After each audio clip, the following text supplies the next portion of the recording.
Hi, this is Eric Waite, and I'm a concerned Christian, and I hope you're a concerned Christian as well. And I'm concerned because I believe America could very well face the judgment of God. But I believe the church could prevent this country from being judged. The second part of my concern is, though, is that the church needs to take a pretty hard look at itself to make some changes that are necessary to keep God from judging us. Ezekiel 22:30. God says, I looked for someone among them who would build up the wall and stand before me in the gap on behalf of the land, so I would not have to destroy it, but I found no one. That verse is discouraging because nobody would step up and say, okay, God, what do I need to do to prevent you from judging Israel? And so God had to judge them. Well, I believe the church will step up and do the things that God has clearly shown us in Scripture we're supposed to be doing, that we can prevent any possible judgment on our nation. I've already said that one of the biggest things we need to change is our prayer life. We need to focus on praying the way Jesus prayed, praying about the glory of God. And the other things that Jesus clearly taught us and God showed us in Scripture that are important to him, the things that he thinks we should pray about. And last week I talked about what is the condition of the church.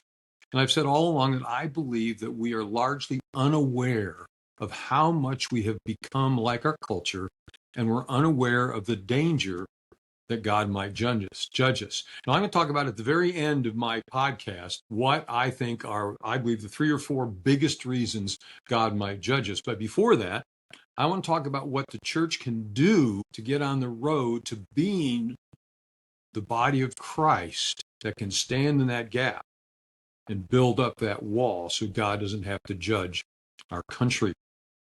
Last week, we saw that the kind of general consensus among people that are familiar with the church is we're pretty self-satisfied and we're fairly focused on us and our needs, not on God and his kingdom. So how do we go about changing that? Well, first of all, we have to realize that in our society, and I mentioned this last week, we live in a society that focuses on individual rights, and it's all about me. Everything we see around us is it's all about me. It's hard to fight that. And if we're not in the Word on a regular basis and thinking the way God thinks on a regular basis, it's very difficult to fight that. And it shouldn't surprise us that it's difficult to fight that. Think about what the Bible teaches about loving one another. You remember the great commandment? When one of the Pharisees asked Jesus, what's the greatest commandment? And he said, well, love the Lord your God with all your heart, with all your soul, and all your mind. And the second is like it, love your neighbor as yourself.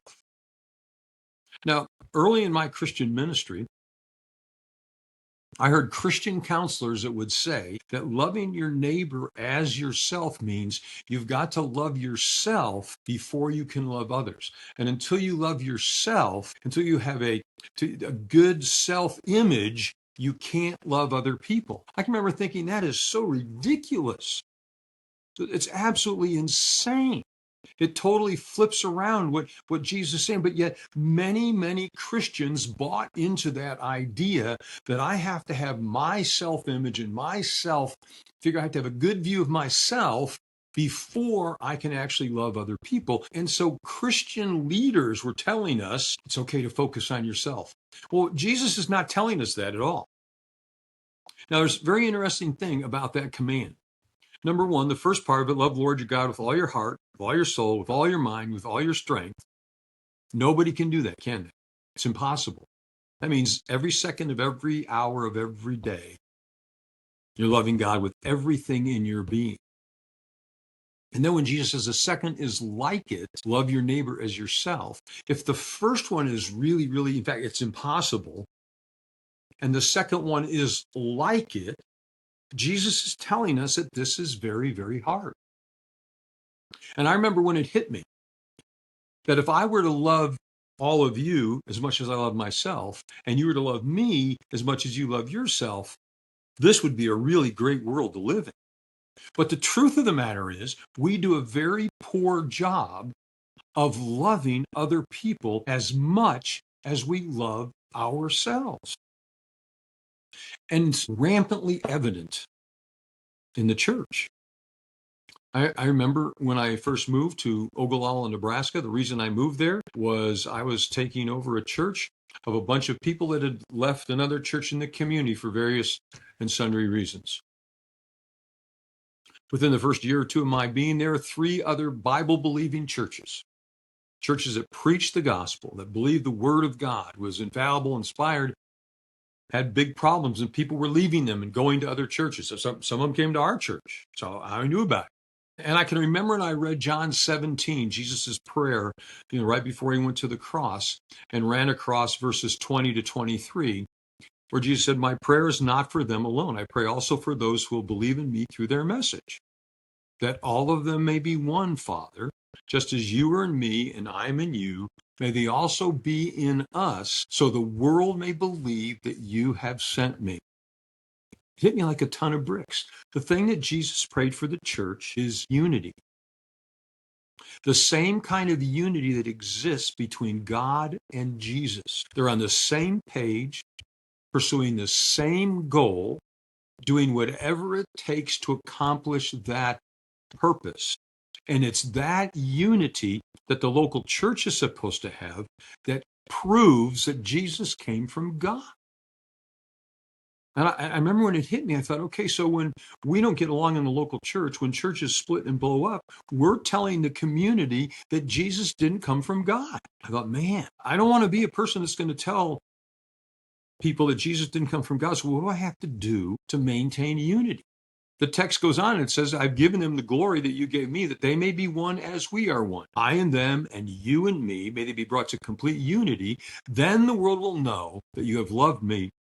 Then the world will know that you've sent me and have loved them, even as you have loved me. Again, two times. How does the world know that Jesus came from God? By our unity, by how we as brothers and sisters in Christ get along. And the example again is the unity that exists in the Godhead. I can't imagine Jesus and God getting upset with you and say, well, I'm going to go do my thing, you go do your thing, and maybe we'll get along someday, but not right now, we're not gonna. But we see that happen in churches all across our nation. And I can remember that when I read that, one of my main themes throughout my ministry was unity. And our church, our church was amazing. They took some amazing steps of faith to promote unity among churches in the community. And I was really, really proud of them for doing that. But on the other side of the fence here is that whole idea of loving your neighbor as yourself. And unless we're willing to love our neighbor as ourselves, and the beginning of that is realizing how hard it is to do that. Now, of course, one time when Jesus was asked that question, the Pharisee said, well, who's my neighbor? And Jesus gave that very, very famous parable of the Good Samaritan. You remember the guy, the Jewish person that was going to Jericho, on the road to Jericho, between Jerusalem and Jericho, and he was beaten and left for naked. Remember the Levite passed by and wouldn't help him. The priest passed by and wouldn't help him. But then a Samaritan who knows that Jew hates him, looks down on him, despises him. He stops, binds up his wounds, takes him to a local hotel, pays for his stay, and gives extra money for any medical expenses, and said, if there's any more when I come back, I'll take care of that.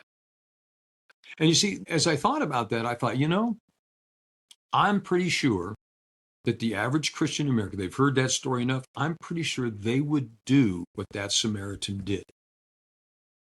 If they saw somebody hurting like that, they would help them out like that guy did. But then I had to ask myself the question, what about getting along inside the local congregation? What happens when things get tough? I can remember hearing people say, I forgive him, but I don't want to see him anymore.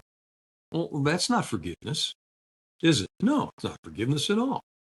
That when God forgave us, he forgave us so that we could live in his house with him forever. So to forgive somebody means, okay, I want a relationship with that person. Now, they may not accept the forgiveness, just like not all people accept God's forgiveness, but forgiveness means I desire a relationship with that other person. And as I thought about these things over time, I realized, it's pretty hard to love other people as much as I love myself. I realized in my marriage it was tough. Pains me to say this, but when I got married because of how Barb was going to make me feel good, take care of me. And she got married for how I was going to make her feel good and take care of her. And it took us a few years to figure out, whoa, that's not the way it works. We get married to serve one another. In other words, the reason I get married to her is so I can serve her, help her to be everything God wants her to be.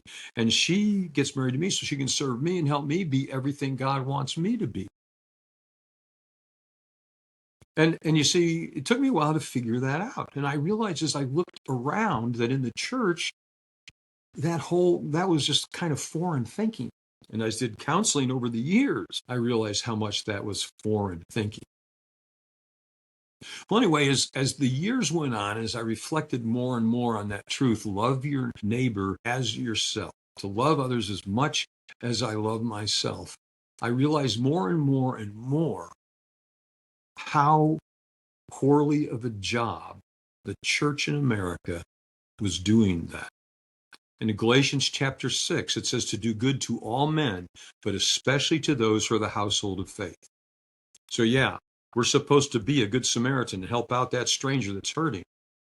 But in order to show the world that Jesus came from God, we need to get along with our brothers and sisters in Christ, and not just get along, but work hand in glove with them to accomplish God's purposes for the church. And I didn't see us doing that very well. And it took me a while to see it in my own life. And it was kind of a long journey to get me to see that. And the thing that helped me the most in beginning to see that about myself was when I started praying about God being glorified above everything else. It's not that I never prayed that, I've only prayed it once in a while. When I finally understood that Jesus said, hey, first thing you should pray about is the glory of God, it radically changed my prayer life. And that's what I started praying about every day. The first part of my prayer is, God, please, you be glorified. And as I was praying that God would be glorified, it made a huge difference in the way I was seeing things. There's an interesting couple of verses in Psalm 139 where David says, search me, O God, and know my heart. Test me and know my anxious thoughts. See if there be any offensive way in me and lead me in the way everlasting. And I can remember hearing people say, yeah, I've prayed that prayer. And I think, man, that's a hard prayer to pray. I don't want to know all the bad stuff about me that's offensive to God. Psalm 19 says, who can discern their own errors? Forgive my hidden faults. And so I knew there's a lot of stuff I was doing that only God knew, and it was offensive to him, yet he had still forgiven me, which was an absolutely astounding truth. And so for a long, long time, Psalm 139, I didn't pray that prayer. I didn't pray like David. I thought, wow, why would I want to know that stuff? Well, after I started praying about God being glorified, that second line, see if there be any offensive way in me,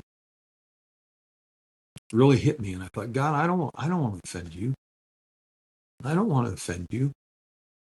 I want to glorify you. I want your name to be made great. So, Lord, so Lord, show me. And that's when I started to see self-centeredness about myself that I had never, ever seen before. And God took me on a personal journey of revealing my motives, some of the things I was doing, why I was doing them, and it wasn't real pretty. So I just want to go through some of that and show us why it's not unusual. I mean, it's not like I'm the only one, and I'm not. Most of us struggle with this a lot more than we realize.